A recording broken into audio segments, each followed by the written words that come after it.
what we're going to cover starting now, and you guys go ahead and come up on stage. What we're going to cover right now is Puerto Rico. Then I think we're going to go to break for lunch. I think, right, lunch? And then when we come back this afternoon, we've got, you'll see on your schedule, there's a 2-hour session. And this is one of the reasons why there wasn't necessarily, guys, go ahead and sit down. It's okay. That's one of the reasons why there wasn't an extreme amount of detail on there, because I reserve the right to kind of play by ear. There's a lot of things that we have to cover. We're going to cover foreign earned income exclusion. We're going to cover basically ways that you can take hundreds of thousands of dollars, even potentially 7 figures, every year and not pay any tax. Completely legal. We're going to talk about SEP IRAs, defined benefit plans.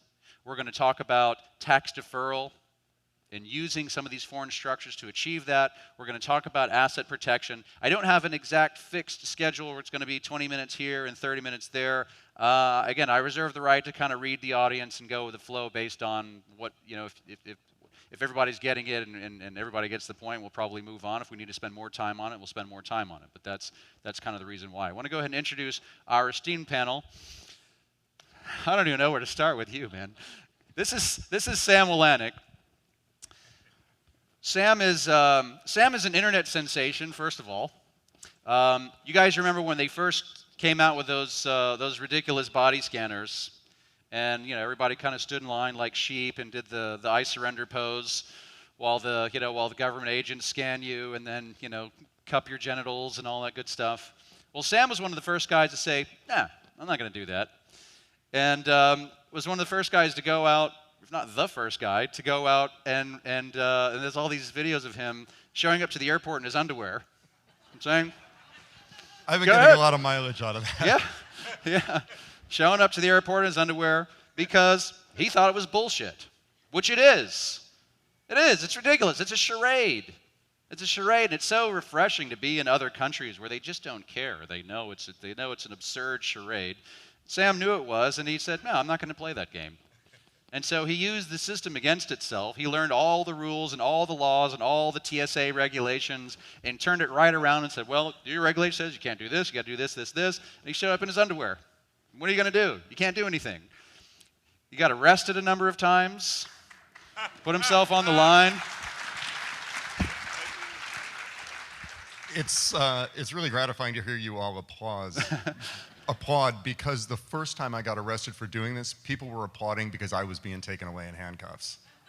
I'm not kidding you. The TSA, get that maniac out of here. Yeah, the TSA, light bulb went on in their heads, and they were like, "Put your clothes back on, then we're going to pat you down." And I said, I'm not getting dressed just so you can feel me up. And they said, "Well, you're under arrest." And I said, "Well, can I put my pants back on now?" No. So they paraded me through two or three airport terminals in my boxers. And they're still doing that to this day.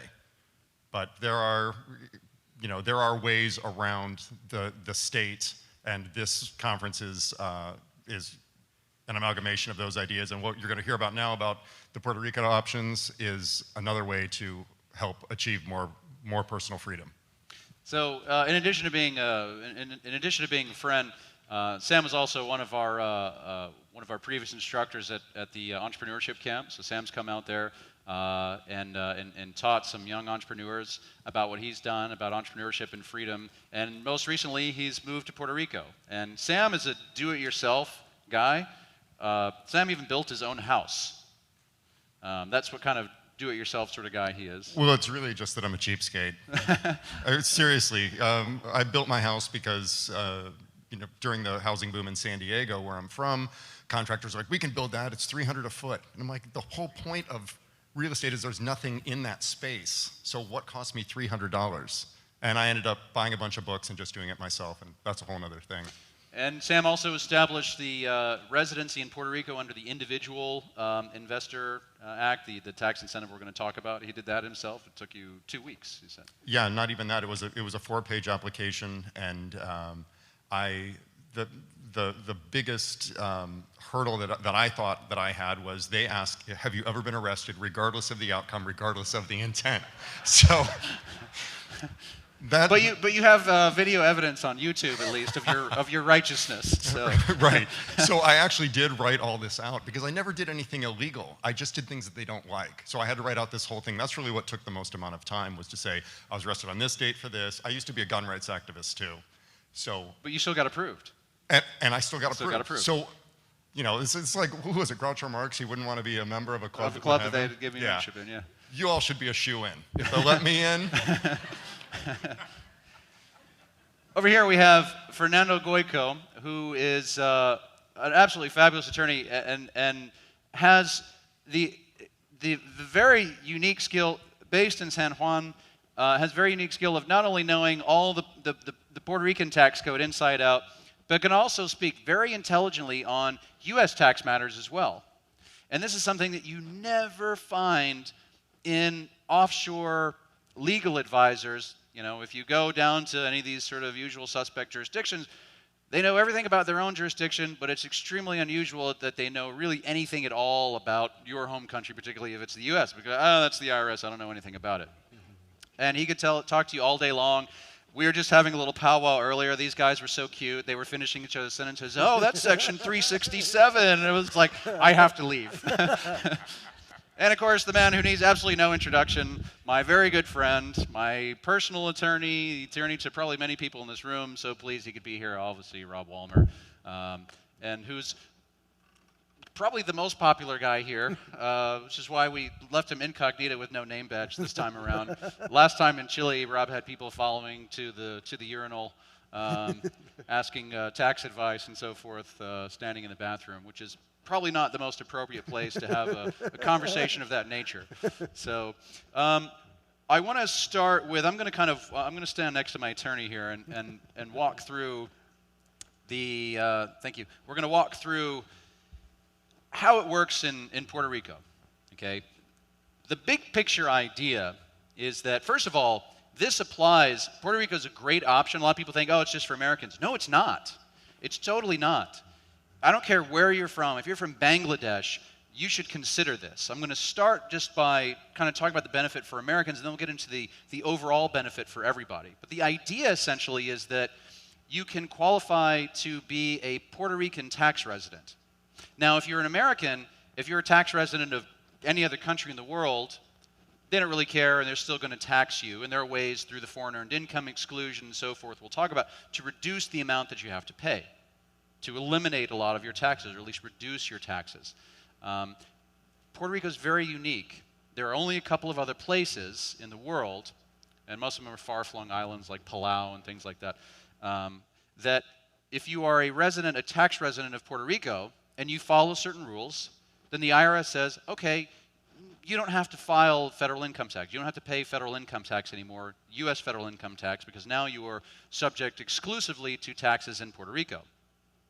Now, up until they passed these laws, it didn't really make any sense to be a Puerto Rican tax resident because the Puerto Rican taxes are just as high, if not higher, than U.S. federal income tax rates. And depending on the state, you might have greater or lesser liabilities.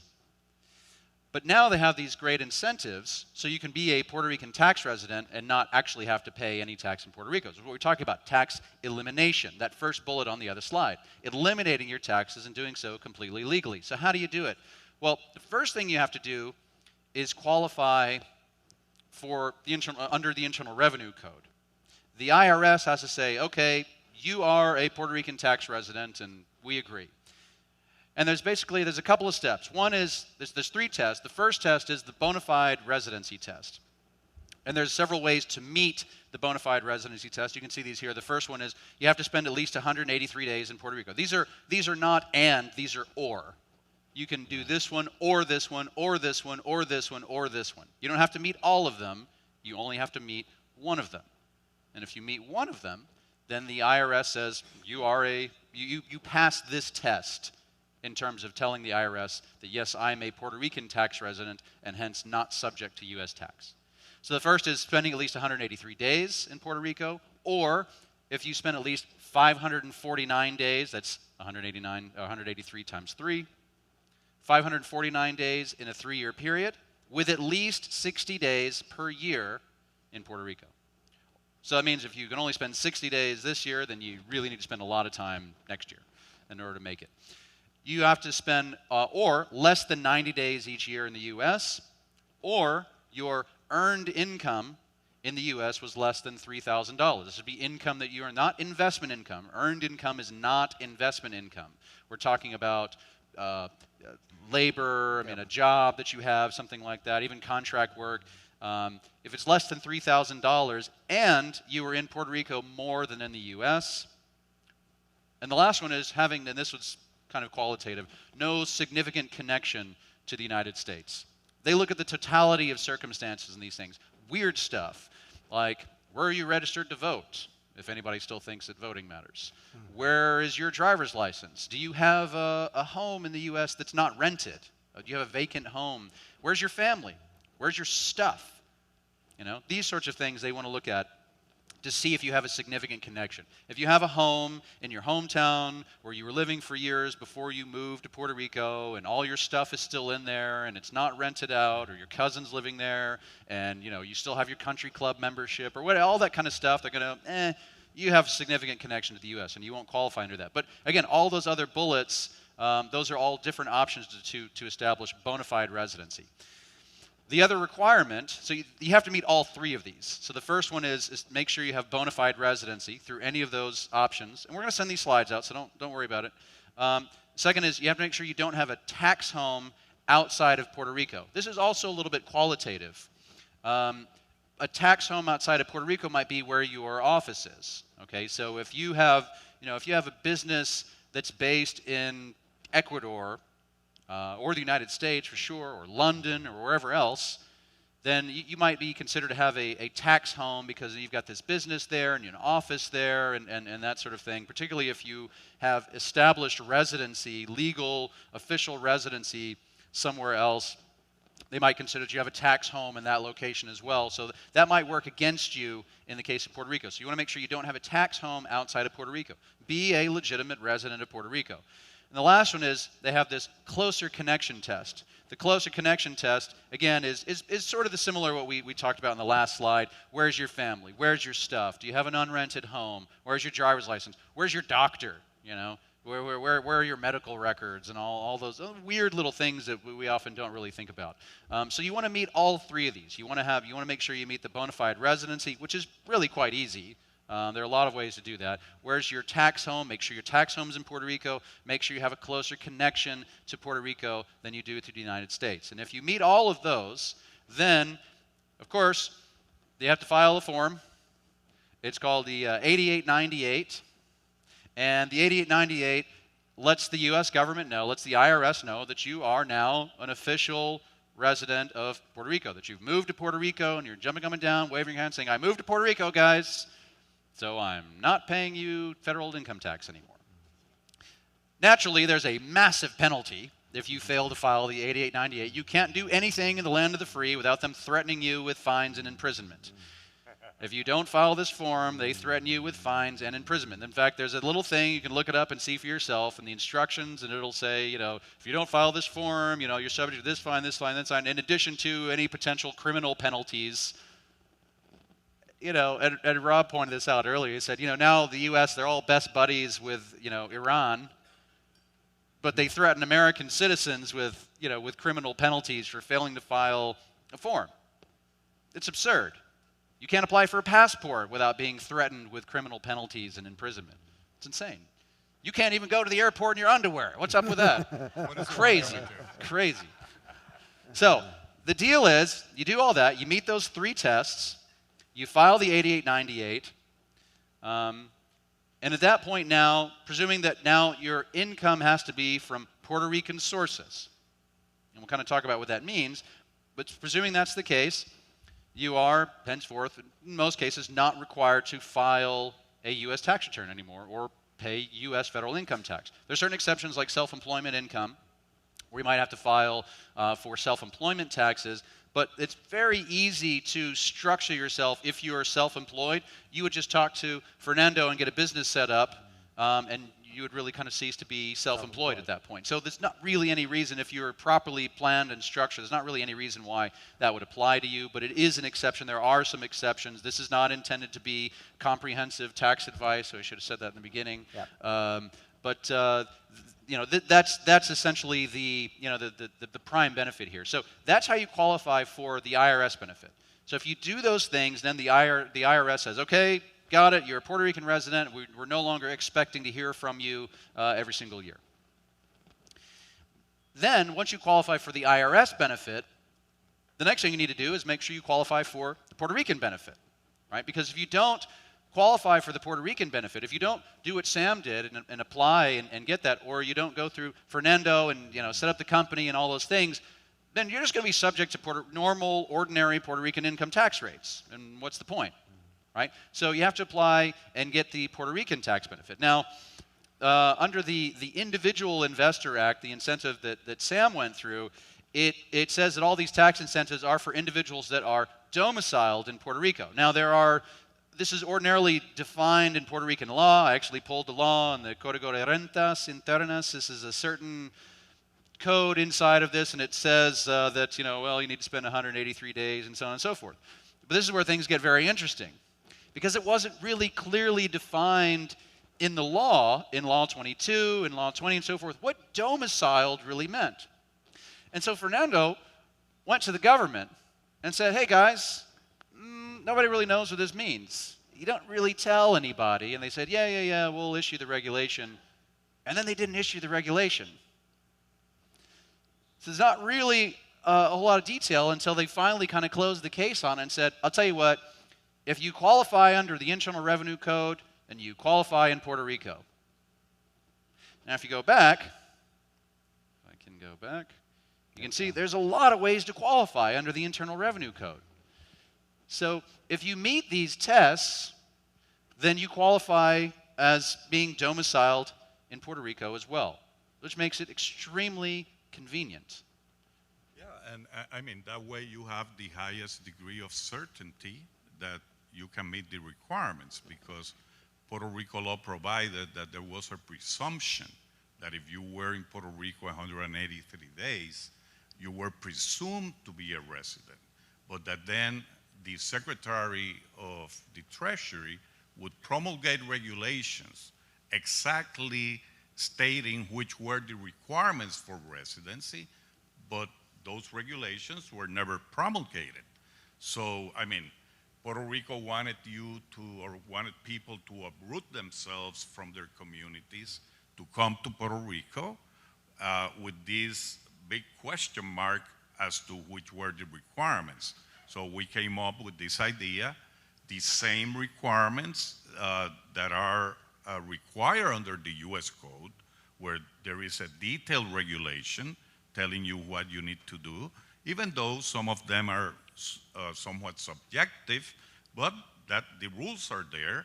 If you meet those, the tax grant, which is a contract that the government of Puerto Rico enters into with you, provides that if you meet those requirements, then you meet the ones in Puerto Rico. Okay, so let's go ahead and talk about these. Law 20, Ley 20, is the Export Services Act. This is the one that Peter has come in under, where you are in a position where you're exporting services, you are providing services from within Puerto Rico and exporting them outside of Puerto Rico. So Peter's a great example, because what Peter's doing is he is exporting financial services.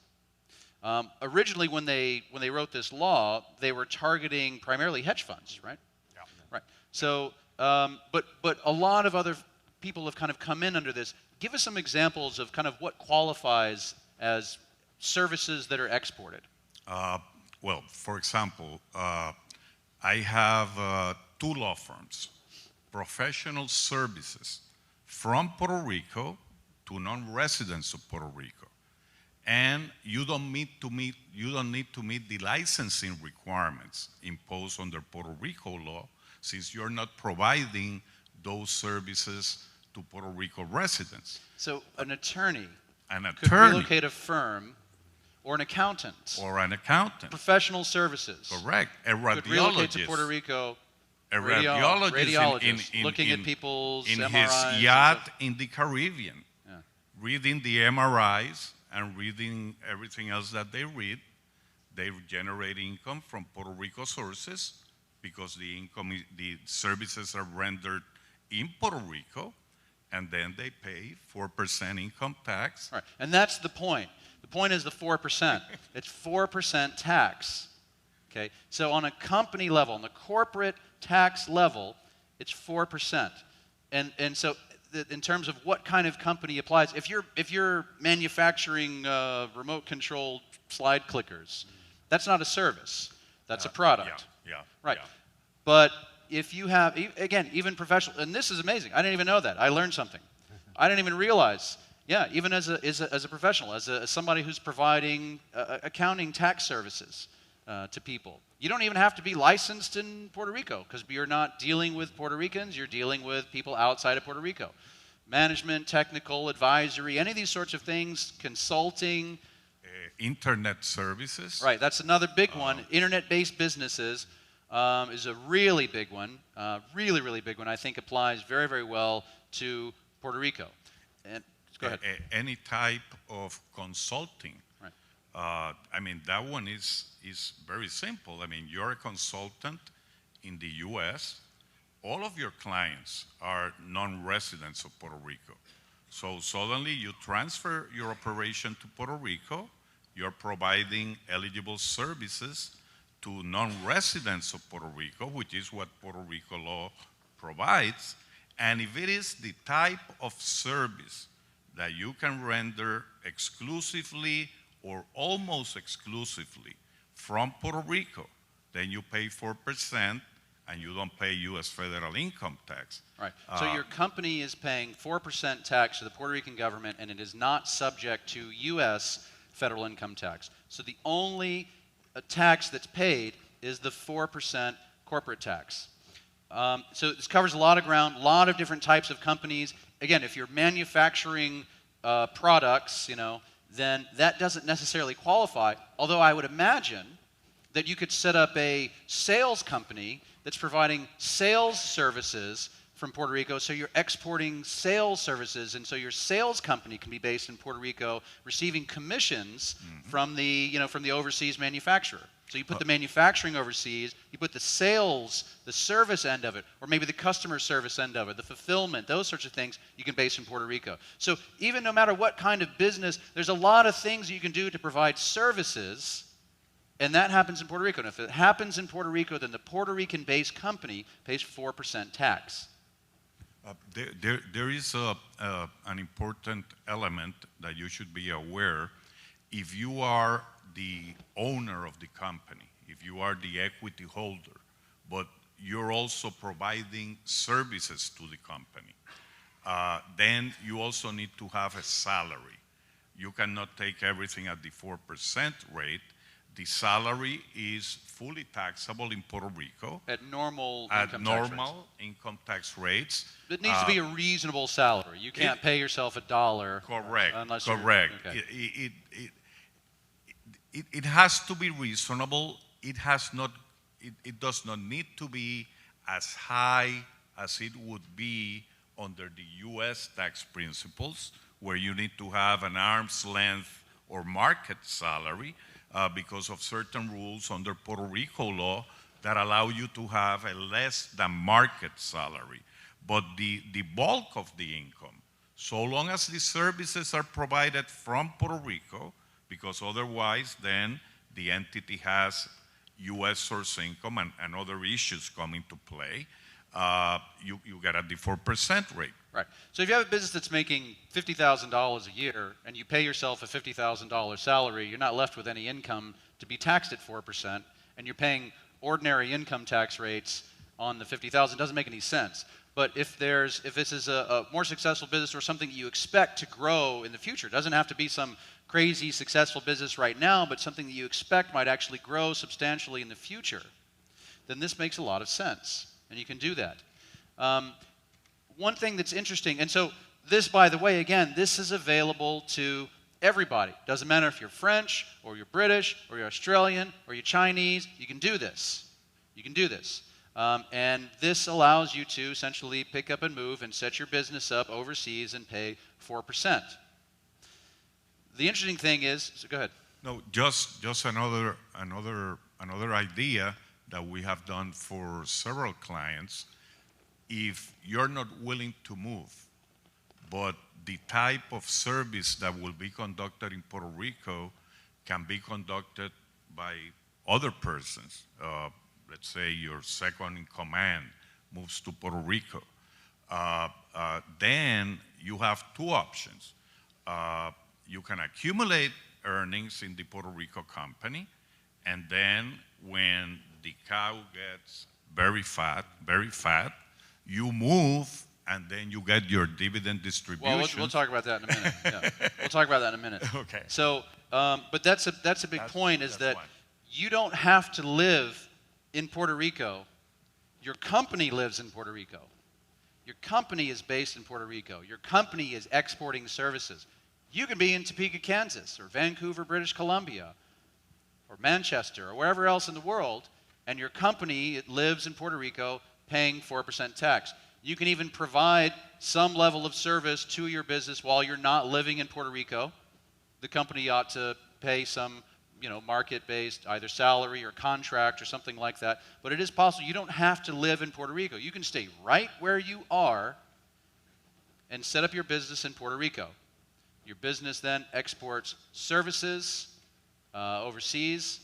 I would even say we talked about real estate actually as an example. This would be something potentially you could export, maybe some sales services generating leads on the internet, and exporting those leads as a service to a U.S.-based real estate business. So again, there's always a way to kind of find a portion of what you're doing and set that up in a more tax mitigated, tax reduced, tax eliminated, tax deferred way. There's always parts of what you're doing and you can set that stuff up. And that's what every Fortune 500 company in the world does. You can do it too. You don't have to move. You can stay right where you are, wherever that is, if you like where you are, although Puerto Rico is a pretty nice place.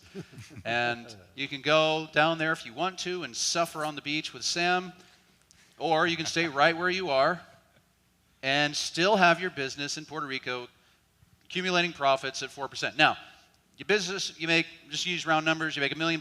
Congratulations, you pay 4%, you have $960,000 remaining. What happens to that $960,000? Do you pay it to yourself right then and there? If you're living outside of Puerto Rico, absolutely not.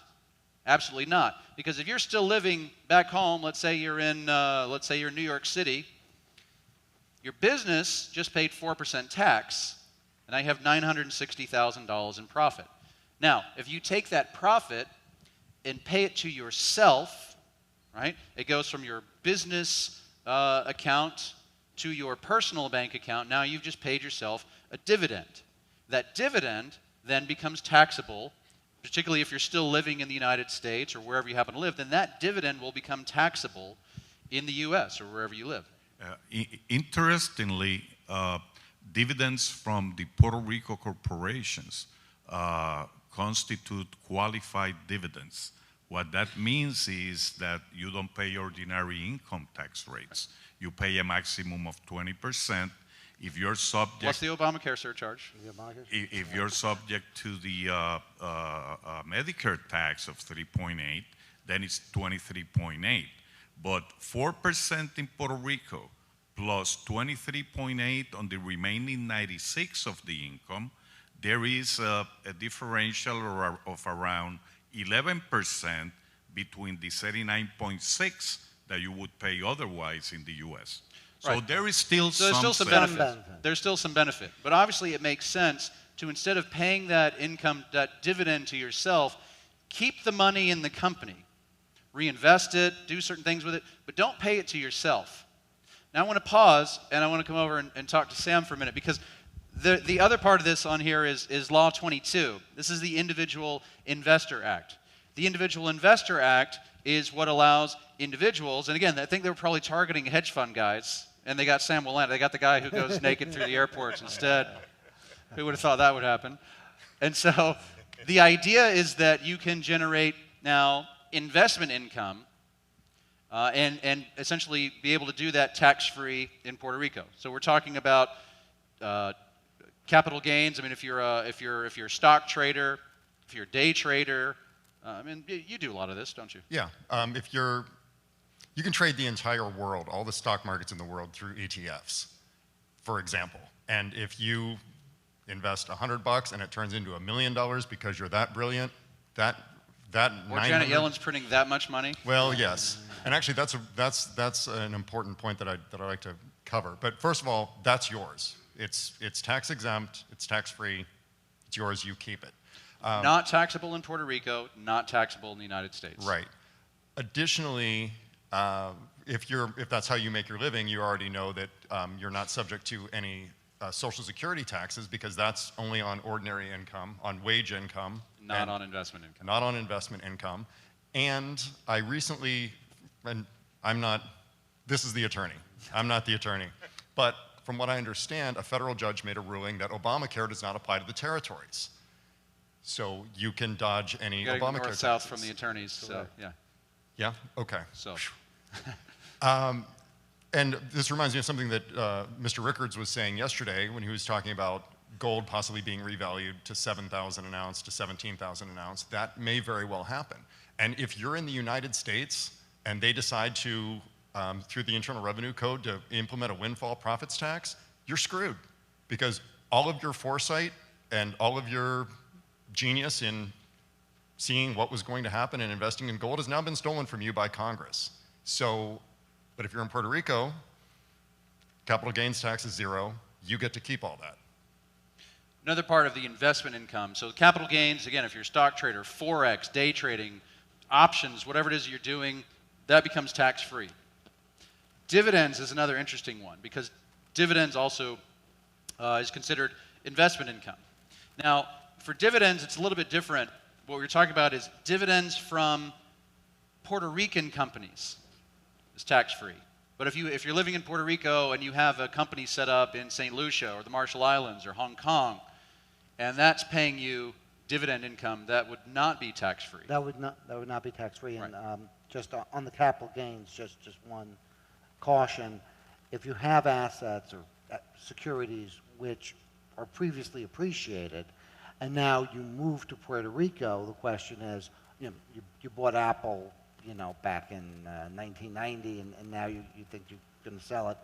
That does not work. That appreciation which occurred prior to the time you became Puerto Rican tax resident doesn't get the free treatment. So it's really on new gains that occur from the date you become Puerto Rican resident. If your initial basis was $100, the day you move to Puerto Rico, it's worth $150, and then at some point later, it's $300. You get the $150 to $300 tax-free, but you still owe tax on the $100 to $150. The part that the gain that was built in before you moved to Puerto Rico, that's still taxable. But everything from the time you move to Puerto Rico and after that becomes tax-free. Or if you get to Puerto Rico and you start day trading or investing, and that becomes the way that you generate your income, all that then becomes tax-free. Yep. And significantly, if the shares of stock that you previously owned are not actively traded, if you're talking about private equity, then it's not the actual appreciation in value. The IRS, given that valuations can be very subjective, they came up with this rule that you look at the holding period of the security, and then you look at the percentage of the holding period during which you have been a resident of Puerto Rico. That same percentage is the percentage of the gain that enjoys the tax benefit. And there is another rule which most people are not looking at, because if you sell those securities previously owned after a 10-year period, then no taxes in the U.S., and Puerto Rico charges only a 5% tax. Okay, so a couple things I want to talk about as we glide into wrapping this up. First of all, there's risk in everything that we do. We talked about this, slashing your taxes, going from paying 39% plus to potentially zero. That's a huge return on investment that's low risk. Not risk-free because anybody could change the law. It's possible that they will change the law in Puerto Rico. This is the Greece of the United States. These guys are in debt up to their eyeballs. They've tried a lot of different options. So it is entirely possible that this will happen at some point down the road. They're going to change the program. Maybe they'll take, I mean, we were talking about this earlier. I mean, if they made the Individual Investor Act, if they made it 10% instead of 0%, that would still be a good deal. You know, they haven't left any money. I mean, there's all this money on the table, and they haven't taken any of it. And so it's entirely possible they might modify some of these sorts of things, which is why it always sort of makes sense to try and get into these things sooner rather than later. There's a very good friend of mine in the room who told me, look, I fully expect this is going to change. He went under the Export Services Act, but he said, if I can just get 2 good years out of this, it's totally worth it. And I think that makes a ton of sense. Will this still be exactly the same way 35 years from now? You know, probably not. Probably not. But there's a lot of good time to do that now, and it might make a lot of sense for you to look into this. We talked about this earlier. You can set up this company. Your company lives in Puerto Rico. You live in wherever you happen to be. You're in Topeka, Kansas. Your company is in Puerto Rico.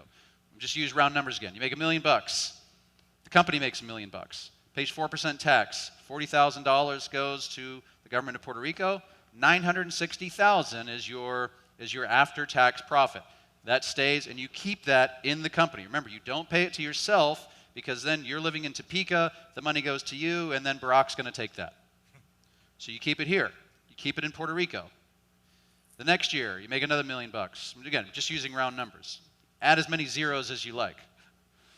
Another $1 million, another $1 million. All this money keeps adding up. More money, more money, more money. And then at a certain point, you go, you know, honey, I think it's time we went to the beach. Then you move from Topeka. You move to Puerto Rico. You suffer on the beach with Sam, and now you have this Puerto Rican company that has all this money in it. You now qualify, you are an individual investor, you are now tax exempt from investment income, which includes dividend income from Puerto Rican companies. Now what do? Now you pay the dividend to yourself. All that money that you've been accumulating for so many years, you take it all off the table and you put it in your pocket. You put it in your pocket. And how much tax do you have to pay on all that money? Zero. Zero. And then you can move right back to Topeka the next year if you want to. This is technically permissible according to the law. All you have to do is go and suffer on the beach for 6 months, and you get to take all that money tax-free. And there's nothing the U.S. government can do about it. You can go back and take all that money, and all you paid was a little bit, 4%, 4%, 4% corporate tax, and then when you pay it to yourself, the individual tax owed is zero. And you go right back where you came from. Or you might find that you like being on the beach. You like being on the beach. Or you then sell that company at a huge gain, and that's tax-free. Right. So there's a lot of options there. We got a couple minutes. How do you like living in Puerto Rico? I love Puerto Rico. You originally came from, you were in Southern California, Yeah, which a lot of people think, oh, it's paradise in Southern California. You love it in Puerto Rico. I love Puerto Rico. One of the best things about it, it's beautiful. And that word is so overused that no matter where you go, everyone's like, oh, it's beautiful there, oh, it's beautiful there. It's beautiful everywhere. And this is what I tell people. It's beautiful everywhere. The difference is how the police treat you. I'm not kidding. And you know what? In Puerto Rico, the police are all broke. They're broke. They leave you alone. I went to the beach, this beach called Hobos, and it's a very popular beach. Of course, it's beautiful. Great surf, warm, clear water. It's unbelievable. Get in on this. Yeah, have a seat. Well, yeah, I mean, you're doing it. And so, you know, I walk across the beach with my surfboard, and I start counting how many violations there are under San Diego law. Dogs loose on the beach, people parking on the beach, amplified music, a barbecue with an open flame, whatever, drinking a beer on the beach in a glass bottle. This would make the nightly news in San Diego. They would call out the SWAT team. I'm not kidding. And especially if they knew I was there. And in Puerto Rico, nobody cares. And everyone cleans up their mess. And when they go home, and in the meantime, they have a great time. And it's so much more laid back. I don't know how many of you, when you got down here, did you feel that weight kind of come off of you because Big Brother's not as prevalent down here? That's the way I always feel. And that's what it's like in Puerto Rico. So you feel more free in Puerto Rico. Absolutely. There's so much more personal freedom down there. It's so much more human of a place than I ever found anywhere in the United States. Peter, what's your, you guys have been down there for a while. Yeah, plus you get to keep what you earn. That's freedom, right? When the government doesn't, you get to keep the fruits of your labor. Look, you know, the first thing, when I got down to Cancun, I was sitting out poolside for the little bit of time that I had out there, and all I'm looking around, I'm thinking, God, I wish I was. Was it before or after the jet ski incident? It was probably the same day. Okay. But I'm looking around and saying, you know, I wish I was in Puerto Rico because it's so much prettier. You know, it's just a spectacular beach where I live. But you know, Simon left out the best part. You know, I'm in Connecticut still, and I've moved. The best part is that Peter's in Puerto Rico too. Well, no, that's not. But so I moved my asset management company there. With Fernando's help too, by the way. But I moved my asset management company there at the end of 2013. And I moved 4 or 5 people that used to live in Southern California. So they didn't come from Minnesota. They came from probably one of the most beautiful parts of the United States. But very high taxes. I was paying 50% tax on the money that I earned from Puerto Rico. And so I moved that company and all the employees to San Juan. And so Europe Pacific Asset Management manages money on behalf of Europe Pacific Capital, which is my U.S. brokerage firm, Europe Pacific Canada, and Europe Pacific Bank. So all that work is being done from Puerto Rico. I still live in Connecticut, so I have to retain all the earnings in Puerto Rico because I don't want to pay the dividend. Although if I did take that dividend, I would still be better off than having earned the money here. As we were talking about the 11%. Yeah, you get that savings. But it's not like it's just a bank account because that money doesn't have to sit there. You can invest that money. You can use that money to grow your business. Right. Right now, my main plan is to buy out other asset management companies and use my tax-free advantage to be able to bid for other companies to grow my business. Because if you have a business that's not paying tax, you're at a huge advantage to an American company that is paying tax. And every income-producing asset is worth more to me in Puerto Rico than it is to anybody else in the United States because my after-tax return on that investment is so much higher. So while you're waiting to move to Puerto Rico, you can expand and grow your business at a much more rapid pace because you're not cutting the profits in half and sharing it with the U.S. government. You're just taking whatever you earn and you can reinvest it to grow your business, or you can treat it like it's a super IRA. I mean, you know, you can still make investments, just have to try to make sure you avoid the PIFIC rules, but you can find ways to grow the value of your retained earnings other than just letting it sit, you know, in a bank and earning a minimal rate of interest. But the main reason I haven't moved there is just family concerns. The people that moved there from California, I moved 3 single guys there from Southern California, and they love it. They're having a great time. They all got Puerto Rican girlfriends and very attractive women down there. And if you have a job in Puerto Rico, that's a huge advantage. You know, it makes you very, very marketable. And you know, they've got accents, so that makes them more attractive. But one of my manager who moved down there. That'll be his next book. A manager moved down there with his wife and kids, and they just had a second baby. They did go stateside. They just had that baby within the last week, but they're moving back to Puerto Rico or moving with the baby. But a great place to raise a family. They love it there, so my single employees love it. My married employees are loving it. And I've talked to several people that are down there, and they all laugh because when people, you know, they think this thing is too good to be true because they say, oh, you know, you got to live in Puerto Rico. I knew there'd be a catch. As if, you know, there's some downside to living in Puerto Rico. I mean, it's a great place to live. And again, you only have to be there for 183 days. So if you do want to spend some time in the city, you can go to New York, you can go to London, you can go to Paris, you can go to, Buenos Aires, and you have a lot more money to travel. You don't have to take a vacation to a beach because you live there. So you can vacation to cities, and you can go to theater, and you go to restaurants. You've got a place there, and ultimately, when you guys move down, I mean, Lauren was talking about this the other day. I mean, you guys probably eventually get down there, and when you do, you'll be able to take all that money off the table tax-free if you choose. Yes, the money is there, and the key is, you know, to have my U.S. businesses operate as cost centers and try to have as much profit as you can outside the United States, where it's treated more favorably. But the other great thing about it is now that I have this Puerto Rican company, I'm not as scared personally of what Hillary Clinton is going to do because at least I'm immune to some of it. Because they could jack income tax rates up to 60, 70, 80%. They might do that. They could also impose a windfall profits tax. Who knows what they're going to do to the Americans still living in the 50 states? But the Puerto Ricans are immune to that. Doesn't matter how high they jack up the tax or what kind of special. What if they come up with a wealth tax? They're talking about, taking rid of the cap on Social Security. There's all these things that they can do, but to the extent that you have income in Puerto Rico, they can't touch it. One last question for Fernando. If you have a Puerto Rican business, are you required to hold the money in Puerto Rico, or if I have a Puerto Rican company, can I can I establish an account with Ryan or Mario and move the money, hold the money overseas? No, I mean, there are no restrictions in Puerto Rico as to, So I can hold the money in St. Lucia or Correct, in correct. Austria. In that regard, Puerto Rico is like any other state of the U.S. Okay, in so I can terms pay of 4%, currency but you don't have to hold the restrictions. money there, which I would recommend. I've looked into the Puerto Rican banks.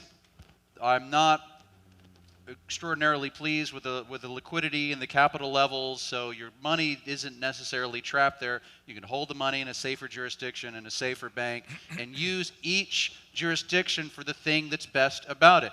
Base the business in Puerto Rico, pay 4% tax, keep the money somewhere else where the banks are safer, and live where you want to live. If you want to live in Southern California or Topeka or Vancouver or wherever else, you can do that, and then come back at some point, take all the money off the table, put it in your pocket, and send Barack a thank you card if you want to. One more point, too, about Puerto Rico, because everybody focuses on, the economic problems in Puerto Rico. And there's a lot of economic problems there. I mean, big government.